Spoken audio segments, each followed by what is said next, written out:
Pinapaalam ko po sa lahat ng alagad ni Filter na meron na pong panibagong patakaran. Una, bawal na pong gumamit ng filter ang edad 40 patas dahil dumadami po ang nai-scam.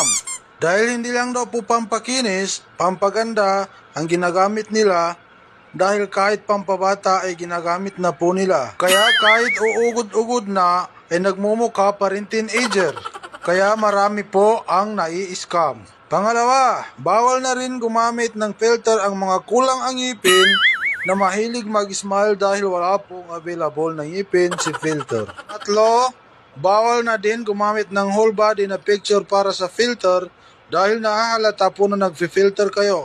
Dahil ang filter ay para lang sa mukha, hindi nakasali ang katawan. At ang pang-apat, siguraduhin daw na kung nag-a-apply kayo ng filter ay hindi nadadamay ang inyong background. Ang hindi susunod sa patakaran ay hindi na muli makaka-install ng filter.